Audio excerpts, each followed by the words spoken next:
بسم اللہ الرحمن الرحیم السلام علیکم ورحمۃ اللہ وبرکاتہ۔ قرآن کریم کے 28ویں پارے کی تفسیر کا خلاصہ آپ کے سامنے پیش کیا جا رہا ہے۔ شروع میں سورہ مجادلہ ہے۔ مجادلہ کا معنی ہے بحث مباحثہ، جھگڑا۔ اس میں ایک نبی کریم صلی اللہ علیہ وسلم کی صحابیہ کا واقعہ بیان کیا گیا ہے کہ جو آپ صلی اللہ علیہ وسلم کے پاس آ کر بحث مباحثہ کر رہی تھی، جھگڑا کر رہی تھی۔ آپ صلی اللہ علیہ وسلم نے اس کی جو اس وقت آپ کے پاس شریعت تھی، معلومات تھی، اس کے مطابق آپ نے اس کو فتویٰ دے دیا، بتا دیا۔ معاملہ اس کا یہ تھا کہ اس کے شوہر نے اسے والدہ کہہ دیا، ایسے کہا کہ تم میرے لیے ایسے ہے کہ جس طرح میری ماں ہو۔ تو یہ پہلے قانون اس وقت یہ تھا کہ جو بندہ اپنی بیوی کو ماں یا بہن کے ساتھ تشبیہ دے دے تو وہ اس کے لیے ہمیشہ کے لیے حرام ہو جاتی تھی۔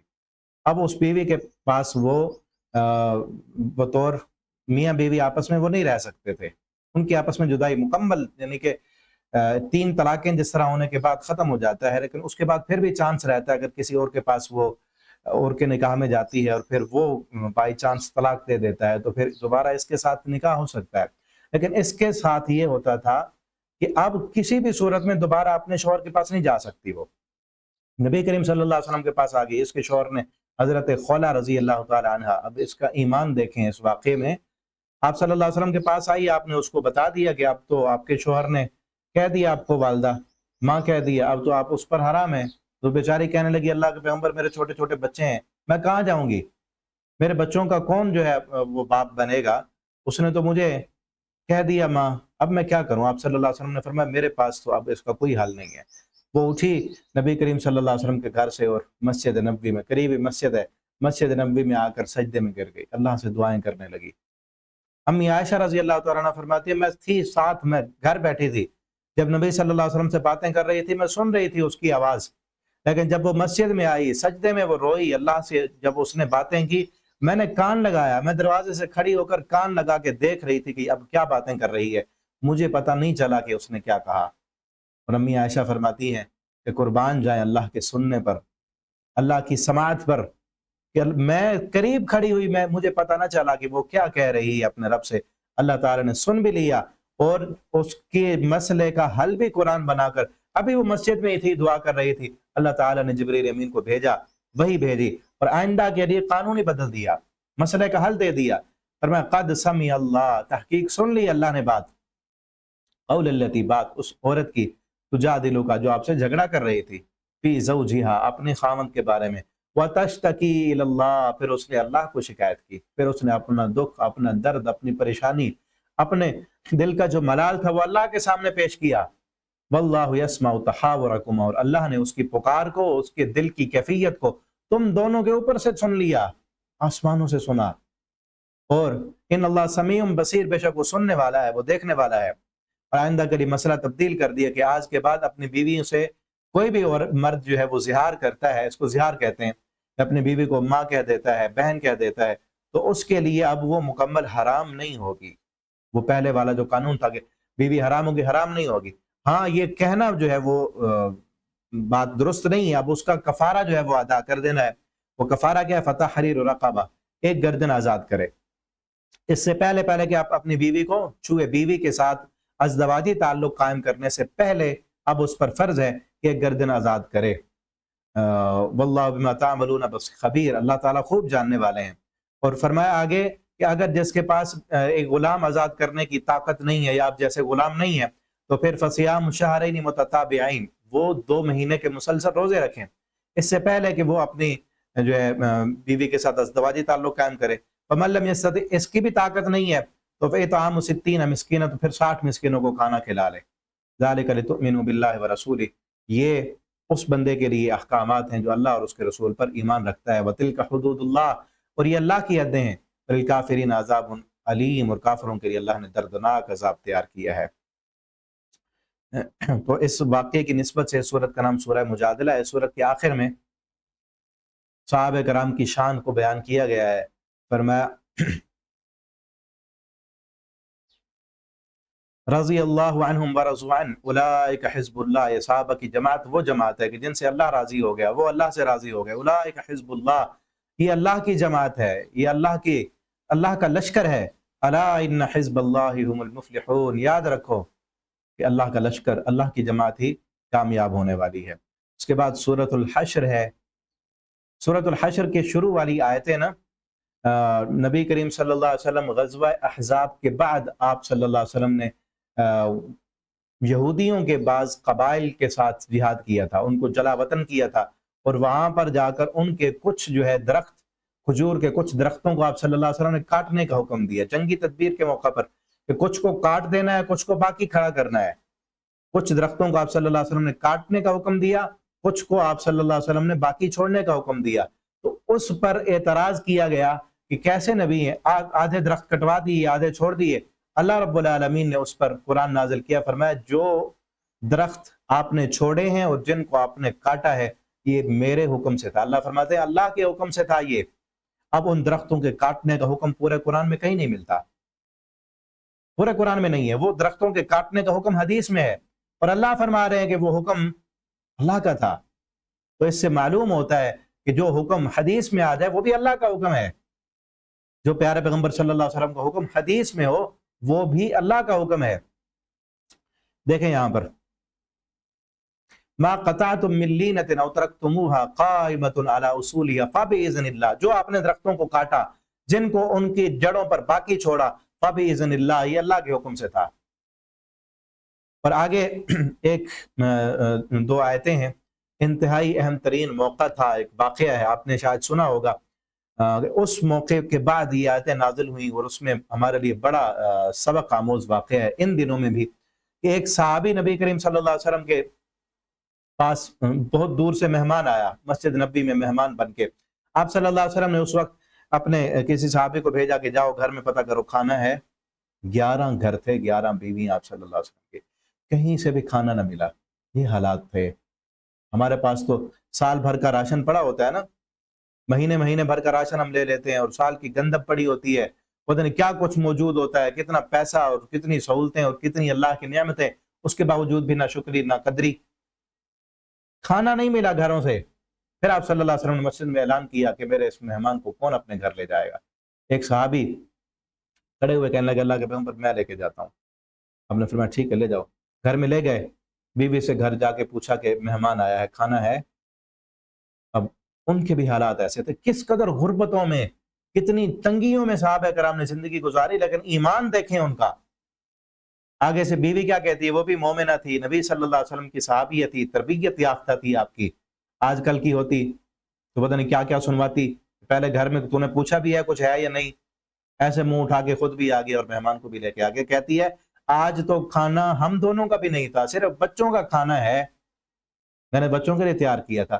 چلیں جب ایسے کرتے ہیں، مہمان ہے، اللہ کی رحمت آئی اور رسول اللہ صلی اللہ علیہ وسلم کا مہمان ہے، اس کو ایسے تو نہیں ہم جانے دیں گے۔ ہم جو ہے وہ بچوں کو ایسے سلا دیتے ہیں، بچوں کو ایسے تھپکیاں دے کے سلایا، اور جو کھانا تھا وہ ایک بندے کا ہی تھا۔ اب دستور عرب یہ ہے کہ جب تک مہمان کے ساتھ میزبان کھانا نہ کھائے، مہمان کھانا نہیں کھاتا۔ وہ کہنے لگی کہ اگر آپ کھانا کھائیں گے ان کے ساتھ تو مہمان تو بھوکا رہ جائے گا، اور آپ نہیں کھائیں گے ان کے ساتھ کھانا تو مہمان بھی نہیں کھائے گا۔ چلو رات کا وقت ہے، تدبیر کر رہے ہیں آپ مہمان کو کھانا کھلانے کی، کہ جب رات کو مہمان کھانا کھانا شروع کرے نا تو چراغ کو درست کرنے کے بہانے چراغ ختم کر دینا۔ چراغ جلایا کرتے تھے نا اس وقت، چراغ کو بجھا دینا، اور خالی ہاتھ آپ کھانے کی طرف لے جانا، خالی ہاتھ منہ کی طرف لے آنا۔ مہمان سمجھے گا آپ بھی کھا رہے ہیں، مہمان کھانا کھاتا رہے گا، مہمان پیٹ بھر کے کھانا کھا لے گا، اور اللہ تعالیٰ راضی ہو جائیں گے۔ آپ بھوکے سو جانا، بچوں کو بھی بھوکا سلایا، خود بھی بھوکی سوئی، خامند بھی بھوکا سویا، اور مہمان کو پیٹ بھر کے کھانا کھلایا۔ صبح کو جب مسجد نبی میں گئے، نماز پڑھی، نبی کریم صلی اللہ علیہ وسلم نے نماز کے بعد فرمایا رات کو میرے مہمان کو کون لے کے گیا تھا؟ اب یہ ڈر گیا کہ کہیں مہمان نے شکایت نہ کر دی ہو۔ آپ صلی اللہ علیہ وسلم نے فرمایا ڈرو نہیں، آؤ، رات کو تم نے جو کام کیا ہے اللہ رب العالمین اس پر اتنے راضی ہوئے ہیں کہ قرآن بنا دیا اور بھیج دیا۔ کیا کہا والذین تبوؤا الدار والایمان من قبلہم، وہ لوگ جنہوں نے اپنے گھر میں جگہ دی ایمان کو بھی، ایمان والوں کو بھی، اور ہجرت کرنے والوں سے وہ محبت کرتے ہیں۔ ولا یجدون فی صدورہم حاجہ، ان کے آنے سے ان کے دلوں میں کوئی گٹھن اور تنگی نہیں ہوتی۔ اور پھر وَيُؤْثِرُونَ عَلَىٰ أَنفُسِهِمْ، اور وہ اپنی جانوں پر دوسروں کو ترجیح دیتے ہیں، یعنی خود بھوکے رہتے ہیں اور دوسروں کو کھانا کھلاتے ہیں۔ یہ ہے کمال ایمان کہ خود بھوکے رہ کر دوسروں کو کھلائیں۔ آج ہم بھی کھلاتے ہیں، لیکن کب؟ جب اپنے پاس اچھا ہو، جب خود کھا لیں، جب خود پیٹ بھرا ہو، جو چیز نظروں سے اتر جائے وہ ہم دے دیتے ہیں، چلیں جی یہ کپڑے بھی دے دیں، یہ کھانا بھی دے دیں، بچا ہوا ہے اب ہم کیا کریں گے، یہ چیز بھی دے دیں، یہ بھی اٹھا دیں، اس وقت دیں نا جو چیز، ہاں یہ بھی دیں آپ، جو چیز آپ کے پاس ضرورت سے زائد ضرورت ہے آپ اس کو خرچ کریں، اللہ کے راستے میں دیں۔ لیکن کمال ایمان تو یہ ہے کہ جس چیز کی آپ کو اشد ضرورت ہے وہی چیز آپ کسی اور ضرورت مند کو دے دیں، خود بھوکے رہ کے دوسروں کو کھانا کھلائیں۔ وَيُطْعِمُونَ الطَّعَامَ عَلَى حُبِّهِ مِسْكِينًا وَيَتِيمًا وَأَسِيرًا، کہ اس وقت کھانا کھلاتے ہیں جب ان کو خود کھانا کھانا محبوب ہوتا ہے، جب خود بھی بھوکے ہوتے ہیں اس وقت دوسروں کو کھانا کھلاتے ہیں۔ آگے اللہ کیا فرماتے ہو، مَن يُوقَ شُحَّ نَفْسِهِ، جس بندے نے اپنے دل کے بخل کو دور کر دیا، فَأُولَٰئِکَ هُمُ الْمُفْلِحُونَ، اصل کامیاب تو یہ ہے۔ آگے یہودیوں کی خرابی، کیونکہ یہودیوں کے خلاف جنگ کا بھی پیچھے ذکر ہے اس صورت میں، ان کی خرابی بیان کی گئی ہے کہ یہ لوگ کون ہیں، یہ بزدل قوم ہے، یہ کبھی آپ کے ساتھ سامنے آ کر نہیں لڑ سکتے۔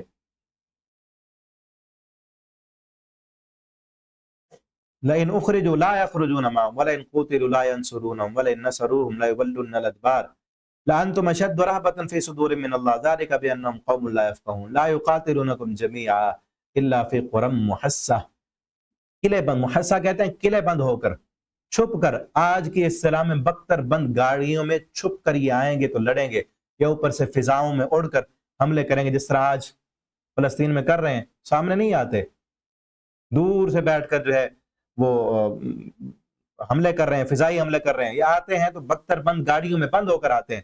فرمایا الا فی قرى محصہ او من وراء جدر، یا دیواروں کے پیچھے سے کھڑے ہو کر لڑیں گے۔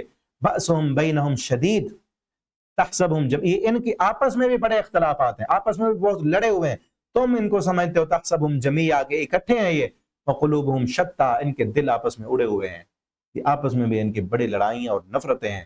ذالک بانہم، اب انہیں یہودیوں نے ہم مسلمانوں کو آپس میں لڑایا ہوا ہے، جن کے بارے میں اللہ فرماتے ہیں آپس میں ان کا اتفاق نہیں ہے، اتحاد نہیں ہے، وہ مسلمانوں کے خلاف متحد ہو چکے ہیں لیکن مسلمان ان کے خلاف متحد نہیں ہے۔ مسلمان انہیں کے ساتھ دوستیاں اور یارانے لگانے کے لیے، ان سے اپنے مفادات حاصل کرنے کی جو ہے تما رکھتے ہیں کہ شاید ہمیں کچھ مل جائے ان سے، شاید ہمیں بھیک مل جائے IMF سے، شاید امریکہ جو ہے وہ ہم سے خوش ہو جائے، وہ ہم سے راضی ہو جائے، اور آپس میں نہیں مل رہے۔ مسلمان ملک سارے کے سارے اگر متحد ہو جائیں، متفق ہو جائیں، تو کافروں کی ضرورت نہیں ہے کہ مسلمان ملکوں پہ آ کے پھر حملے کر سکیں، مسلمانوں کو آنکھیں دکھا سکیں۔ اصل سبب یہ ہے کہ آج مسلمان آپس میں لڑ رہے ہیں، اختلافات ہیں، اتفاق نہیں ہے اور ایمان نہیں ہے، اور یہ چیز میں پہلے بتا چکا ہوں۔ دو چیزیں، دو خرابی، ایک ایمان کمزور ہے، وہ والا ایمان نہیں ہے جو ایمان صحابہ کا تھا، اور دوسرے نمبر پر ہمارا آپس میں اتفاق نہیں ہے، اتحاد نہیں ہے، آپس میں ہم لڑے ہوئے ہیں۔ اللہ تعالی ہمیں ایمان کی دولت دیں، اللہ ہم سب مسلمانوں کو اتفاق و اتحاد نصیب کر دیں۔ اس صورت کے آخر میں یہ یہاں سے جو آیتیں ہیں، 3 آیتیں، اس میں اللہ تعالیٰ کی صفات ہیں، اور ان آیتوں کو پڑھنا ان کی الگ فضیلت ہے۔ صبح شام جو بندہ ان آیتوں کو پڑھتا ہے، کئی فرشتے اس کے لیے جو ہے رحمت اور مغفرت کی دعائیں کرتے رہتے ہیں۔ یہاں سے هو اللہ الذی لا الہ الا، صبح شام کے اذکار جو ہیں، ان اذکار کارڈ میں بھی یہ لکھے ہیں، صبح جو حصن المسلم کتاب ہے اس میں صبح شام کے اذکار موجود ہیں، اس میں بھی یہ آیتیں لکھی ہیں، ویسے آپ یہاں سے بھی یاد کر سکتے ہیں۔ هو اللہ الذی لا الہ الا هو، اللہ وہ ذات ہے جس کے علاوہ کوئی الہ نہیں، وہ عالم الغیب ہے، حاضر اور غیب کو جاننے والا، وہ رحمان الرحیم ہے، اللہ وہ ہے، اس کے علاوہ کوئی معبود نہیں، وہ مالک، وہ بادشاہ ہے، قدوس پاک ہے، السلام سلامتی والا ہے، مؤمن المہیمن عزیز جبار متکبر، سبحان اللہ عما یشرکون، واللہ الخالق البارئ المصور، لہ الاسماء الحسنی، اسی کے لیے خوبصورت نام ہے، ان ناموں کے ساتھ اللہ کو پکارو۔ آگے سورہ ممتحنہ ہے، اس سورت میں اللہ فرماتے ہیں تمہارے لیے ابراہیم علیہ السلام کی زندگی بہترین نمونہ ہے، والذین معہ، اور ان لوگوں کے بھی جو ابراہیم علیہ السلام کے ساتھ تھے، اور خصوصاً وہ وقت ابراہیم علیہ السلام کی زندگی کا، اذ قالوا لقومہم، جب انہوں نے اپنی قوم سے کہا تھا، انا براء منکم، اے قوم میں تم سے بری ہوں، میرا تمہارے ساتھ کوئی تعلق نہیں ہے، ومما، اور ان سے بھی میرا کوئی تعلق نہیں، تعبدون من دون اللہ، جن کی اللہ کو چھوڑ کر تم جن کی عبادت کر رہے ہو، ان سے بھی میرا کوئی تعلق نہیں، کفرنا بکم، میں تمہارا انکار کرتا ہوں، وبدا بیننا، اور شروع ہو رہی ہے میرے درمیان و بینکم، اور تمہارے درمیان، عداوہ، دشمنی، والبغضاء، اور بغض اور نفرت۔ کس وجہ سے؟ کیونکہ تم ایک اللہ کو چھوڑ کر کئی معبودوں کے سامنے اپنے سروں کو جھکانے والے، اور میں ایک اللہ کی عبادت کرنے والا، میری تم سے کبھی دوستی نہیں ہو سکتی۔ حتیٰ تؤمنوا باللہ، یہاں تک کہ تم ایک اللہ پہ ایمان لاؤ تو پھر ہماری تمہاری دوستی ہو جائے گی۔ الا قول ابراہیم، آگے فرمایا سوائے ابراہیم علیہ السلام کے اس قول کے، وہ نمونہ نہیں ہے۔ کون سا قول؟ جو انہوں نے اپنے باپ سے کہا تھا لاستغفرن لک، اپنے مشرک باپ کے لیے دل میں نرمی اور رحم دلی آئی اور ان سے کہنے لگے کہ میں تمہارے لیے دعا کروں گا بخشش کی۔ اللہ فرماتے ہیں یہ والی بات ابراہیم علیہ السلام کی تمہارے لیے نمونہ نہیں ہے، باقی ساری زندگی ان کی نمونہ ہے، لیکن یہ بات تمہارے لیے اسوہ نہیں ہے، کیونکہ انہوں نے ایک مشرک باپ کے لیے دعا کا کہا۔ لیکن اس کے بعد بھی ابراہیم علیہ السلام نے اپنے اس قول سے بھی رجوع کر لیا تھا، وہ بھی قرآن میں ہے۔ جب فلما تبرأ من، جب انہیں پتہ چلا کہ وہ اس کا جو موت جو ہے وہ کفر پر ہوئی ہے، تو اپنی اس بات سے انہوں نے برات کا اعلان کر دیا، سورہ توبہ کے آخر میں ہے۔ لیکن پھر بھی اللہ تعالیٰ فرماتے ہیں کہ ساری زندگی نمونہ ہے، لیکن وہ قول نمونہ نہیں ہے، کیونکہ مشرک کے لیے بد دعا نہیں کرنی، مشرک کے لیے دعا نہیں کرنی، مشرک کے لیے دل میں نرمی اور رحم دے، کیونکہ اللہ کا قانون ہے جس نے شرک کیا اس پر جنت حرام ہے، اور کوئی بندہ اس میں سفارش کرے تو اللہ نے منع کر دیا، کسی مشرک کے لیے سفارش بھی نہیں کرنی۔ آگے سورۃ الصف ہے، سورہ صف کے اندر عیسیٰ علیہ السلام کی کچھ باتیں ہیں، انہوں نے اپنے حواریوں سے، اپنے جو ان کے صحابہ تھے اس وقت کے، ان کے ساتھی ماننے والے، ان سے چند باتیں کی تھیں، اور انہوں نے یہ بھی کہا تھا کہ میرے بعد ایک پیغمبر آنے والے ہیں، آخری پیغمبر، جن کا نام محمد ہوگا۔ اذ قال عیسیٰ ابن مریم، جب کہا عیسیٰ بن مریم نے یا بنی اسرائیل، اے بنی اسرائیل، بنی اسرائیل سے بھی خطاب کیا انہوں نے، یہودیوں سے، انی رسول اللہ، میں تمہاری طرف اللہ کا رسول ہوں، مصدقا، میں تصدیق کرتا ہوں اس کی جو مجھ سے پہلے نازل ہونے والی کتاب تورات میں اس کی تصدیق کرنے والا ہوں، ومبشرا، اور میں خوشخبری دینے والا ہوں ایسے رسول کی یأتی من بعدی، جو میرے بعد آنے والے، یعنی پہلی کتاب کی بھی تصدیق کرتا ہوں، اور میرے بعد جو رسول آنے والے ہیں ان کی بھی میں خوشخبری دیتا ہوں، اسمہ احمد، جن کا نام احمد ہوگا۔ فلما جاءہم بالبینات، جب آ گئے وہ واضح نشانیوں کے ساتھ، قالوا، جب وہ آخری پیغمبر محمد صلی اللہ علیہ وسلم آئے واضح نشانیاں لے کر، تو کہنے لگے یہ تو واضح جادو ہے۔ اللہ فرماتے ہیں اس سے بڑا ظالم پھر کون ہوگا جو اللہ کی باتوں کو جھٹلا دے۔ آگے اللہ فرماتے ہیں یریدون لیطفئوا نور اللہ، یہ کافر چاہتے ہیں کہ اپنی منہ کی پھونکوں سے اسلام کو مٹا دیں اور اسلام کو ختم کر دیں۔ اللہ یہ ارادہ رکھتے ہیں، اللہ چاہتے ہیں کہ اللہ اپنے نور کو مکمل کریں۔ والذی ارسل رسولہ، اللہ وہ ذات ہے جس نے اپنے رسول کو مبعوث کیا ہدایت دے کر، دین حق دے کر، لیظہرہ علی الدین کلہ، تاکہ اس دین کو تمام دنیا کے ادیان پر غالب کر دے، اور اللہ نے غالب کیا۔ حضرت عمر، حضرت عثمان رضی اللہ تعالیٰ عنہ کے دور میں آدھی دنیا تک اسلام پھیل گیا۔ نبی کریم صلی اللہ علیہ وسلم کے زندگی میں تو صرف عرب میں اسلام پھیلا نا، اس کے بعد آدھی دنیا تک تمام ادیان پر غالب آیا، کہ بڑی بڑی اس وقت کی جو سپر پاور طاقتیں تھیں، روم اور ایران، دونوں جو ہے اسلام کے مسلمانوں نے فتح کر لی، اور پوری دنیا میں جو سپر پاور طاقت تھی وہ مسلمانوں کی تھی، اور کئی صدیوں تک پھر وہ طاقت رہی مسلمانوں کے پاس، لیکن مسلمانوں کے آپس میں اختلافات کی وجہ سے، ایمان کی کمزوری کی وجہ سے، کافروں کے ساتھ دوستیاں لگانے کی وجہ سے پھر وہ طاقت ختم ہو گئی ہے۔ یا ایھا الذین آمنوا، آگے بہترین بات کی جا رہی ہے، اے ایمان والو، هل ادلکم، کیا تمہیں ہم دلالت کریں، تمہیں بتائیں، علی تجارہ، ایسی تجارت کی خبر دیں، تنجیکم من عذاب علیم، جو تجارت تمہیں قیامت کے دن کے عذاب سے بچا لے گی۔ وہ کیا ہے؟ تؤمنون باللہ، اللہ پر ایمان لانا ہے اور اس کے رسول پر، وتجاہدون فی سبیل اللہ، اور اللہ کے راستے میں جہاد کرنا ہے۔ یہ تمہارا عمل دنیا میں بھی تمہیں کامیاب کرے گا، آخرت میں بھی اللہ کی جنتوں کا مہمان بنا دے گا۔ اپنے مالوں کے ساتھ جہاد کرو، اپنی جانوں کے ساتھ جہاد کرو، یہ تمہارے لیے بہتر ہے اگر تم جانو۔ یغفر لکم ذنوبکم، اللہ تمہارے گناہ معاف کر دے گا، تمہیں باغوں میں داخل کرے گا جن کے نیچے نہریں جاری ہیں۔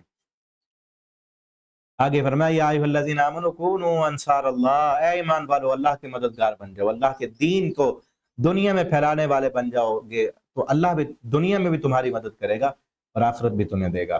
آگے سورہ جمعہ ہے، اس میں جمعہ کے متعلق احکام دیے گئے ہیں۔ یا ایھا الذین آمنوا اذا نودی للصلاۃ من یوم الجمعہ، اے ایمان والو جب جمعے کے دن اذان دی جائے، جمعے کے لیے بلایا جائے تو اپنے کاروبار چھوڑ دو، ختم کر دو، بند کر دو، دکانیں مارکیٹیں بند کر دو، آؤ اللہ کے ذکر کی طرف، وذروا البیع، تجارت کو، خرید و فروخت کو چھوڑ دو۔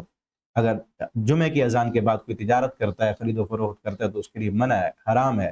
اللہ کا حکم ہے کہ جب اذان ہو جائے تو اپنی مارکیٹ، تجارت اور دکانیں بند کر دو۔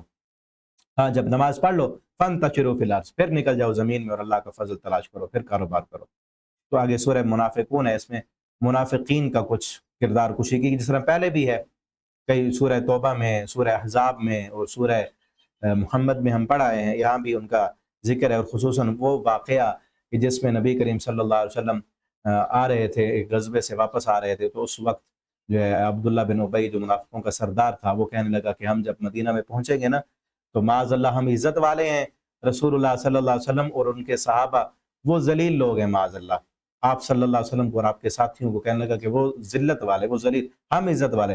ہم جب پہنچیں گے وہاں پر تو لَيُخْرِجَنَّ الْأَعَزُّ مِنْهَا الْأَذَلَّ، ہم میں جو عزت والا ہے نا وہ ان میں سے جو ذلت والا ہوگا ان کو اس جگہ سے، مدینے سے ہم نکال دیں گے، ان کو ہم یہاں نہیں رہنے دیں گے۔ اس کا اللہ تعالیٰ نے ذکر کیا کہ یہ ایسی باتیں کر رہے تھے، اور یہ ہم الذین، اور پھر یہ کہتے تھے کہ جب تم یہ مسلمان آئے ہیں نا ہجرت کر کے، لا تنفقوا علی من عند رسول اللہ، تم جو ہے رسول اللہ صلی اللہ علیہ وسلم کے پاس جا کر خرچ نہ کیا کرو، نہیں خرچ کرو گے تو حتی ينفضوا، یہ خود بخود چلے جائیں گے۔ اللہ فرماتے ہیں وَلِلَّهِ خَزَائِنُ، یہ اپنے آپ کو خزانے کا مالک سمجھتے ہیں، اللہ کے پاس ہیں خزانے زمین و آسمان کے۔ منافق یہ بات سمجھتے ہی نہیں ہیں۔ یقولون، وہ کہتے ہیں لئن رجعنا الى المدینہ، جب ہم مدینہ میں واپس جائیں گے، لَيُخْرِجَنَّ الْأَعَزُّ مِنْهَا الْأَذَلَّ، تو ضرور ہم میں عزت والا ذلیل کو نکال دے گا۔ وَلِلَّهِ الْعِزَّةُ، اللہ فرماتے ہیں اللہ کے لیے عزت اور اس کے رسول کے لیے اور مومنوں کے لیے۔ لیکن منافقوں کو اس بات کا نہیں پتا کہ اصل عزت ذلت کا مالک کون ہے۔ وَتُعِزُّ مَن تَشَاءُ وَتُذِلُّ مَن تَشَاءُ بِيَدِكَ الْخَيْرُ۔ آگے فرمایا یا ایھا الذین آمنوا، اے ایمان والو، لا تلہکم اموالکم، یاد رکھو کہیں تمہارے مال اور تمہاری اولادیں تمہیں ہلاکت میں نہ ڈال دیں، اللہ کے ذکر سے غافل نہ کر دیں۔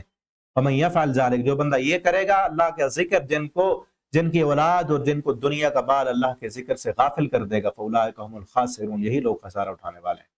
آگے فرمایا انفقوا مما رزقناکم، خرچ کرو اس میں سے جو ہم نے رزق دیا تم کو، اس سے پہلے کہ آئے تمہارے پاس موت کے وقت کے آنے سے پہلے خرچ کر لو۔ فیقول رب، جب موت کا وقت آتا ہے تو اس وقت انسان کی خواہش کیا ہوتی ہے، تمنا کیا ہوتی ہے؟ بہت بڑی بڑی خواہشیں ہوتی ہیں نا دنیا میں جو پوری نہیں ہو سکتی، بڑی بڑی حسرتیں ہیں جو دنیا میں انسان دل میں لیا ہوا فوت ہو جاتا ہے، لیکن فوت ہوتے وقت ساری دنیا کی حسرتیں ختم ہو جاتی ہیں، ایک ہی حسرت باقی رہتی ہے، وہ کیا ہے؟ وہ اللہ نے یہاں ذکر کی ہے۔ فیقول لولا اخرتنی، فیقول رب، اس وقت کہتا ہے اے میرے رب، لولا اخرتنی، اگر کاش تو نے مجھے تھوڑی سی مہلت دی ہوتی تو کیا کرتا؟ الی اجل قریب، تھوڑا سا قریب کے وقت تک کی مہلت دے دے، فاصدق، میں اپنا سارا مال صدقہ کر دوں گا، میں اپنا مال جو سمیٹ کے رکھا تھا اللہ کے راستے میں نہیں دیا تھا، فاصدق، میں اپنا سارا مال صدقہ کر دوں گا، واکم من الصالحین، اور میں نیک بن جاؤں گا، ولن یؤخر اللہ نفسا اذا جاء اجلها، اللہ فرماتے ہیں پھر وہ ہرگز مؤخر نہیں ہوگا، وہ وقت، وہ موت کا وقت جب آ جاتا ہے پھر وہ واپس نہیں ٹلتا، وہ ڈھیل نہیں ہوتی، پھر مہلت پھر نہیں ملے گی، ابھی مہلت ہے، ابھی زندگی ہے، اللہ کے راستے میں جو خرچ کرنا ہے کر لیں، اللہ تعالی ہمیں توفیق عطا فرما دیں۔ آگے سورہ تغابن ہے، تغابن کا معنی ہے ہار اور جیت کا دن، ہار اور جیت، وہ دن جس دن ہار اور جیت ہوگی، کئی لوگ ہار جائیں گے، اصل ہار تو اس دن کی ہار ہے اور اصل جیت اس دن کی جیت ہے، اسی لیے فرمایا نا ذالک یوم التغابن، یہ دن ہے ہار اور جیت کا، کہ جس دن جن کا نیکیوں کا پلڑا زیادہ ہوگا، فرمایا یوم یجمعکم لیوم الجمع، ہم جمع کریں گے تمہیں اس جمع کرنے کے دن، ذالک یوم التغابن، یہ دن ہے دن ہار اور جیت کا۔ ومن یؤمن باللہ، جو بندہ ایمان لایا اللہ پر، ویعمل صالحا، اور نیک عمل کیے، یکفر عنہ سیئات، اس کے گناہ مٹا دیے جائیں گے، اسے جنت میں داخل کر دیا جائے گا جس کے نیچے نہریں جاری ہیں، ذالک الفوز العظیم، یہ اصل کامیابی، یہ بڑی کامیابی ہے، اور جنہوں نے کفر کیا اور اللہ کی آیتوں کو جھٹلایا وہ جہنم والے ہیں۔ آگے فرمایا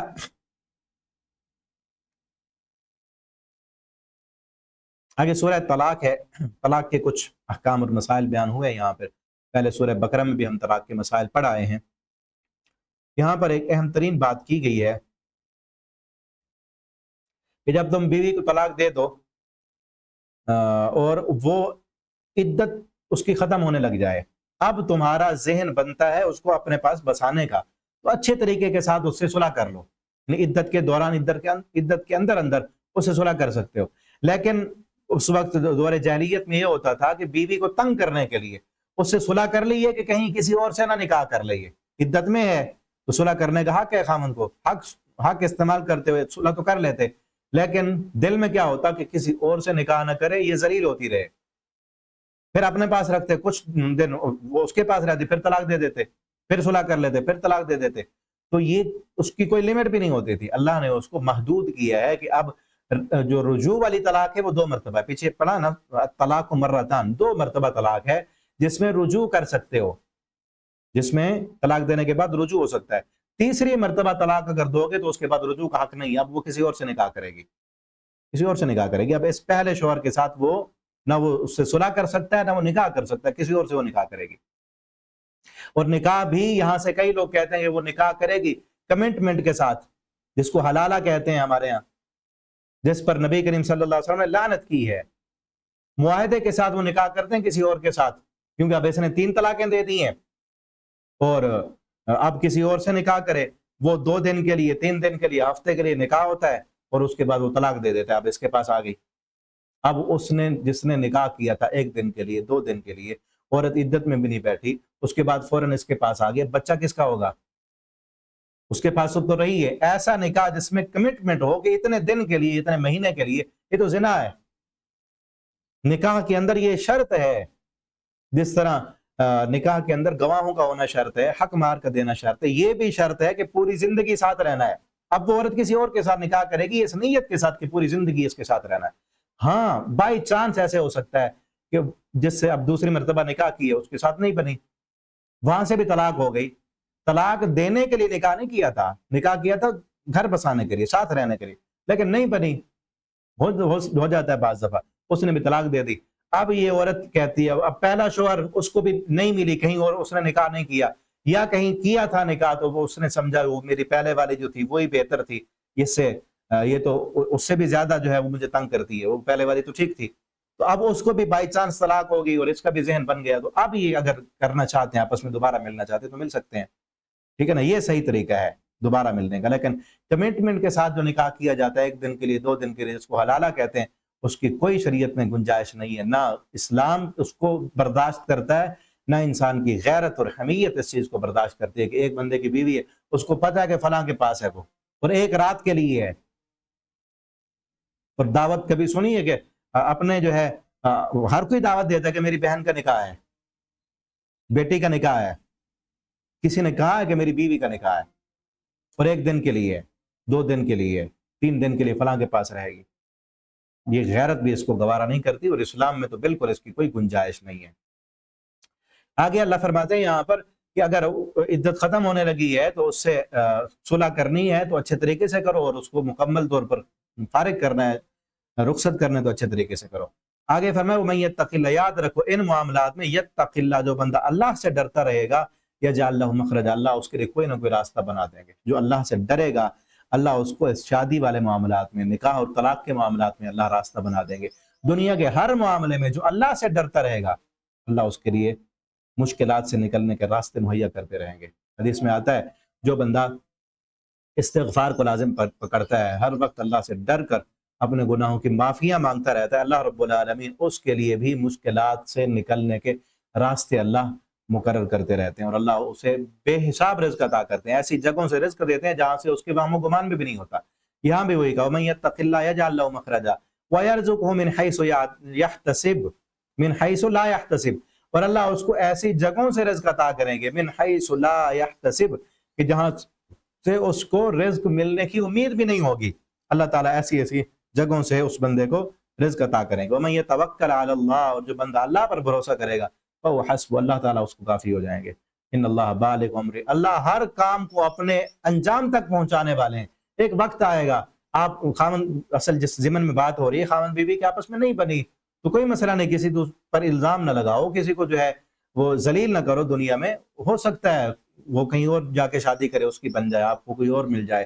اللہ ہر کام کو آسانی کی طرف اور اپنے انجام کی طرف پہنچانے والے ہیں. قد جعل اللہ لکل شیء قدرا، اللہ نے ہر چیز کے لیے ایک مقدار مقرر کی ہے. آگے سورہ تحریم ہے، اس پارے کی آخری صورت ہے. اس کے شروع میں پہلی آیت جو ہے نبی کریم صلی اللہ علیہ وسلم عصر کے بعد اپنی ایک بیوی کے پاس جاتے تھے اور شہد پانی میں گھول کر شربت بنا کے، شہد کا شربت بنا کے آپ صلی اللہ علیہ وسلم کو جو ہے نا وہ پلایا کرتی تھی۔ اب باقی بیویاں بھی تھیں، جس طرح سوکن ہوتی ہیں نا، ان کو اچھا نہیں لگا کہ روزانہ آپ اسی بیوی کے پاس جاتے ہیں۔ 2-3 بیویوں نے پلان کر لیا کہ آپ جب آئیں گے نا، ہم کہیں گے کہ آپ کے منہ سے نا وہ کسی بوٹی، جنگل کی کسی بوٹی کا کہیں گے کہ ہوا آ رہی ہے۔ آپ صلی اللہ علیہ وسلم بڑا صفائی پسند تھے، اور وہ شربت آپ پی کے آئے تو آپ صلی اللہ علیہ وسلم کو ایک بیوی نے بھی کہا، دوسرے آپس میں پلان کیا ہوا تھا انہوں نے، دوسرے نے بھی، تیسرے نے بھی، کہ آپ کے منہ سے فلاں بوٹی کی ہوا آ رہی ہے۔ آپ نے سوچا کہ میں نے تو شہد پیا ہے، شاید اسی شہد کی وجہ سے، اس شہد کی مکھی نے وہ بوٹی کا رس چوسا ہوگا، اس لیے وہ ہوا آ رہی ہے۔ تو آپ نے فرمایا آج کے بعد میں شہد نہیں پیوں گا، میرے اوپر حرام ہے شہد۔ اللہ تعالیٰ نے آیت نازل کر دی، یا ایھا النبی لم تحرم، اے نبی صلی اللہ علیہ وسلم کس لیے آپ حرام کرتے ہیں وہ چیز، ما احل اللہ، جس چیز کو اللہ نے حلال کیا ہے، کس لیے آپ حرام کر رہے ہیں؟ اس سے ایک بات مسئلہ تو یہ معلوم ہوا کہ حلال و حرام کرنے کا اختیار نبی کریم صلی اللہ علیہ وسلم کے پاس بھی نہیں ہے۔ کیا چیز حلال ہے، کیا حرام ہے، یہ اللہ تعالیٰ نے بتانا ہے۔ نبی کریم صلی اللہ علیہ وسلم بھی اللہ کے حکم سے بتاتے ہیں۔ آپ صلی اللہ علیہ وسلم نے اپنی مرضی سے کوئی چیز حلال و حرام نہیں کی، اللہ کے حکم سے کی ہے۔ جو بھی آپ ما ینطق عن الہویٰ ان هو الا وحی یوحیٰ، آپ تو اپنی مرضی سے بولتے بھی نہیں ہیں، اللہ کی وحی آتی ہے۔ اور دوسری بات یہ اللہ فرماتے ہیں، اللہ کا تبتغی مرضات ازواجک، اپنی بیوی کو خوش کرنے کے لیے کر رہے تھے، اپنی بیویوں کو راضی کرنے کے لیے آپ اللہ کی حلال کردہ چیز کو حرام کر دیں گے۔ اس سے دوسرا مسئلہ یہ معلوم ہوا کہ بیوی کو خوش کرنے کے لیے اگر اللہ رب العالمین کی چیز، کسی چیز کو آپ حرام کر رہے ہیں تو یہ غلط بات ہے، ناجائز ہے، ایسا نہیں کرنا چاہیے کہ بیوی کی خوشی کے لیے، اولاد کی خوشی کے لیے، کسی بھی خوشی کے لیے آپ حرام کام نہیں کریں۔ اور اس سے یہ بھی معلوم ہوا کہ بیوی کو خوش کرنے کے لیے حلال کام کیا جا سکتا ہے۔ بیوی کو خوش کرنے کے لیے بیوی کو خوش کرنا ہے تو حلال کام جو بھی وہ کہہ رہی ہے آپ کی وسعت میں آپ کر سکتے ہیں اس کو، تو حلال کام کے ذریعے بیوی کو خوش کریں۔ اور حتیٰ کہ یہ بھی کہا گیا حدیث میں کہ اگر بیوی کو خوش کرنے کے لیے تھوڑا بہت کوئی بندہ جھوٹ بول دیتا ہے تاکہ بیوی خوش ہو جائے، تو اس کے لیے جھوٹ بولنا بھی جائز ہے، کیونکہ شیطان کی سب سے بڑی کوشش یہ ہوتی ہے کہ خاوند اور بیوی میں اختلافات ڈالے۔ اور جادو کرنے کا بھی سب سے بڑا جادوگروں کا مقصد یہ ہوتا ہے کہ شوہر اور بیوی میں وہ اختلافات ڈالتے ہیں، جدائیاں ڈالتے ہیں، یہیں سے پھر خرابیاں ہوتی ہیں اور کئی جو ہے مسائل جنم دیتے ہیں۔ اس لیے طلاق جو ہے اللہ رب العالمین کے حلال کام تو ہے لیکن ناپسندیدہ کام ہے، تو اس لیے شوہر اگر بیوی کو خوش کرنے کے لیے جائز کام کرتے اور ناجائز کاموں میں صرف جھوٹ بولنا، وہ بھی اس کا کوئی اور مقصد نہ ہو، کوئی اور اس کے پیچھے ریزن نہ ہو، صرف یہ ہو کہ بیوی خوش ہو جائے۔ چلیں بعض عورتوں کا مزاج ہوتا ہے کہ ان کو جو ہے باتوں میں ہی، آپ کوئی اس کی خواہش پوری نہیں کر سکتے تو آپ باتوں میں کہتے ہیں ہاں جی ہو جائے گا، یہ کام ہو جائے گا، کوئی نہیں، آج نہیں ہوا تو کل ہو جائے گا، کل نہیں تو پرسوں ہو جائے گا، یہ خواہش ہے، یہ فلاں چیز لے جو دی، فلاں لے جو، فلاں چیز جو ہے وہ میں نے لینی ہے، یا کوئی فرمائشیں آپ ان کی اس فرمائش کو پورا نہیں کر سکے تو اچھے انداز سے آپ اس کو کہہ دیں کہ ہاں ہو جائے گا، صرف خوش کرنے کے لیے، اس کو راضی کرنے کے لیے، تاکہ محبت اور پیار جو ہے وہ قائم رہے اور شیطان آپس میں دراڑیں نہ ڈالے۔ واللہ، اور اس کی چونکہ اجازت ہے، جھوٹ بولنے کی اجازت حدیث میں دی گئی ہے۔ اس کے علاوہ باقی جتنے بھی حرام کام ہیں وہ آپ نہیں کر سکتے بیوی کو خوش کرنے کے لیے، کیونکہ اللہ نے اپنے پیغمبر صلی اللہ علیہ وسلم کو بھی روک دیا کہ اللہ نے اس چیز کو حلال کیا ہے۔ آپ کی بیویاں پسند نہیں کرتی کہ آپ یہ نہ پئیں، اصل ان کو تو یہ پسند نہیں تھا نا کہ اس کے پاس کیوں جاتے ہیں، روزانہ اس کے پاس جاتے ہیں، جب شربت نہیں پئیں گے، شاید نہیں پئیں گے تو نہیں جائیں گے، اس لیے یہ وجہ تھی اصل۔ قد فرض اللہ لکم، آگے نبی کریم صلی اللہ علیہ وسلم کی ازواج سے بھی یہ خطاب ہے، ان تتوبا الی اللہ فقد صغت قلوبکما من تظاہر علیہ فإن اللہ مولا۔ اب یہ بات نا نبی کریم صلی اللہ علیہ وسلم، امی عائشہ رضی اللہ تعالیٰ عنہ سے آپ صلی اللہ علیہ وسلم نے پوچھا تو وہ نہیں بتا رہی تھی، تو آپ صلی اللہ علیہ وسلم نے فرمایا آپ نہیں بتاتی نا تو مجھے نبأنی العلیم الخبیر، مجھے وہ بتا دے گا جو علیم الخبیر ہے، جو سینوں کے راز جاننے والا ہے۔ اذا سر النبی الی بعض ازواجہ حدیثا، جب مخفی کی آپ صلی اللہ علیہ وسلم کی بعض بیویوں نے کوئی بات، فلما نبأت بہ واظہرہ اللہ علیہ عرف بعضہ واعرض عن بعض فلما نبأ بہ قالت من انبأک ھذا، جب آپ کو پتہ چلا تو بیویوں نے پوچھا آپ کو کس نے بتایا؟ آپ نے فرمایا مجھے اس ذات نے بتایا ہے جو علیم و خبیر ہے، جو سینوں کے راز کو جاننے والا ہے۔ آگے یہاں پر حکم دیا یا ایھا الذین آمنوا توبوا الی اللہ، ایمان والو اللہ کے ہاں توبہ کرو، پکی اور سچی توبہ۔ آگے دو واقعے بیان کیے ہیں، عورتوں کی، خواتین کے لیے مثالیں بیان کی ہیں۔ دو خواتین کی مثالیں بیان کی جو پیغمبروں کی بیویاں تھیں۔ مثلا للذین کفروا، ان لوگوں کی مثال، ان عورتوں کی، ان لوگوں کے لیے مثال ہے جنہوں نے کفر کیا، امرأۃ نوح و امرأۃ لوط، نوح علیہ السلام کی بیوی اور لوط علیہ السلام کی بیوی، دونوں اللہ کے پیغمبر ہیں اور دونوں کی بیویاں کافرہ ہیں۔ کانتا تحت عبدین من عبادنا صالحین، اللہ فرماتے ہیں وہ میرے دونوں نیک بندوں کی بیویاں تھیں، لیکن انہوں نے خیانت کی، ان کو پیغمبر کی بیوی ہونا فائدہ نہیں دیا، وہ جہنم میں گئیں، دنیا میں بھی تباہ ہو گئیں، عذاب میں مبتلا ہوئیں، کیونکہ وہ مومنہ نہیں تھی۔ اور اللہ نے دوسری مثال بیان کی ہے ایمان والوں کے لیے، ایمان والی عورتوں کے لیے، امرأۃ فرعون، فرعون کی بیوی کی، فرعون کافر اور بہت بڑا ظالم اور جابر، اس کے گھر والی بیوی آسیہ، اللہ نے اس کو ایمان کی دعوت، ایمان کی دولت سے مالا مال کر دیا۔ اذ قالت رب ابن لی، جب اس نے کہا میرے رب میرے لیے گھر بنا دے جنت میں، ونجینی من فرعون، اللہ مجھے فرعون کی اس کے ظلم سے نجات دے دے اور اس کے عمل سے نجات دے دے، جس کو اللہ فرماتے ہیں کہ وہ اصل مثال اس لیے بیان کیا نا کہ کتنا بڑا ظالم اور جابر تھا اور اپنی بیوی پر بھی اس نے ظلم کیا۔ مثال اس لیے کہ اس مثال کو سامنے رکھ کر زندگی گزارو، قیامت کے دن کہیں تم یہ نہ کہنا، خصوصاً عورتوں کے لیے، کہ ہمارا تو معاشرہ بڑا جو ہے وہ سخت تھا، ہمارا شوہر ظالم تھا۔ شوہر تمہارا ظالم تھا، فرعون سے بڑا ظالم تو نہیں تھا نا۔ جب اس نے اپنے ایمان کی حفاظت کی ہے تو تم بھی اپنے ایمان کی حفاظت کرو، اس مثال کو اپنے سامنے رکھو۔ اور آگے مریم جب عمران کی بیوی تھیں، حضرت عیسیٰ علیہ السلام کی والدہ تھیں، ان کا بھی ذکر کیا کہ جو اپنی شرمگاہ اور اپنی عزت کی حفاظت کرنے والی تھی، اور ہم نے ان میں اپنے روح کو پھونکا۔ تو یہاں پر یہ پارہ کمپلیٹ ہو رہا ہے، آگے انشاءاللہ 29واں پارہ وہ کل کے لیکچر میں پڑھیں گے ہم۔ اللہ رب العالمین سے دعا ہے اللہ تعالیٰ ہمیں قرآن کو پڑھنے، سمجھنے، اس کے مطابق اپنا عقیدہ عمل بنانے کی توفیق دیں۔ بارک اللہ لی ولکم فی القرآن العظیم ونفعنی وإیاکم فی الآیات والذکر الحکیم، والسلام علیکم ورحمۃ اللہ وبرکاتہ۔